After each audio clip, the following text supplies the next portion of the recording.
Hi,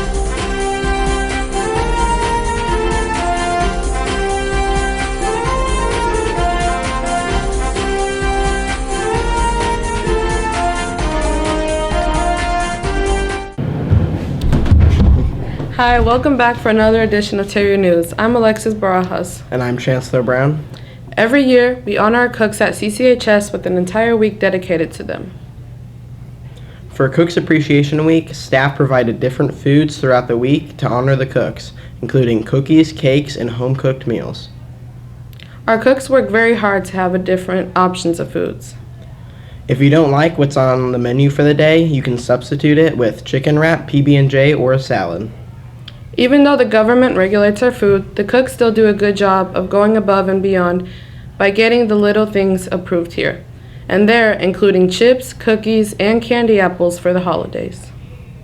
Cooks get to school around 5:30 a.m. every day to begin preparing meals for the day. When I started working here, we had all the food distributors out in the hall, like Hunan's, Buffalo Wild Wings, Fazoli's, a barbecue place, and then once the state took over of telling us what we start cooking lunch around 8:30 to get it.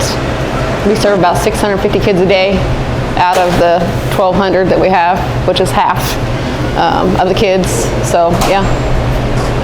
Our cooks sometimes get unnoticed, and it's important to know all they do for us. Tell our cooks how much you appreciate them.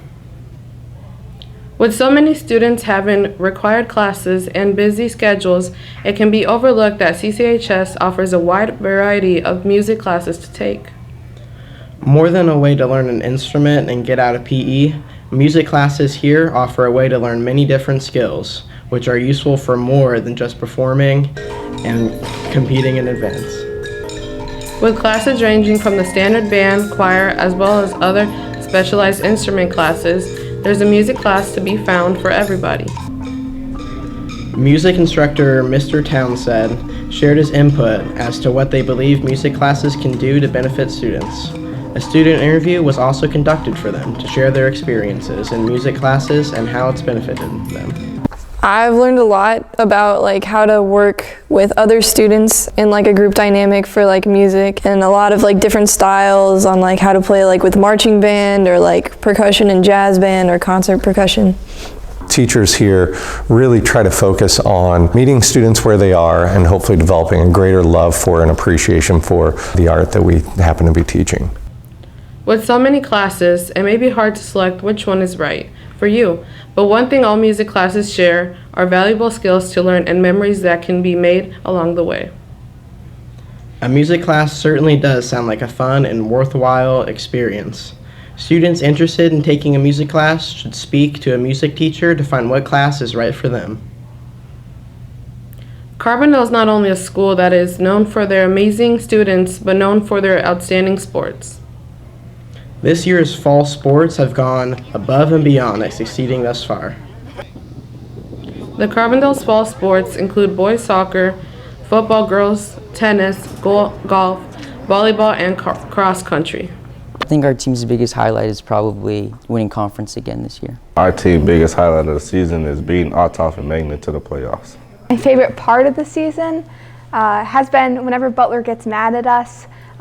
He stands in the middle of the court and makes us hit balls at him. Our team's biggest highlight of the season was going to sectionals as a team and then having 2 players advance to state. Our biggest highlight was when we beat Marion at home. I think our team's biggest highlight of the season was the Heron invite. We won it.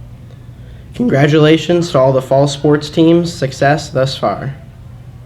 We hope that Carbondale continues to succeed during the upcoming winter and spring sports. With this being October or Spooktober and Halloween being next week, this is a time of year people test their bravery by going to haunted houses. Spooktober is home to screams, scares, and terror. We found the perfect haunted houses for that.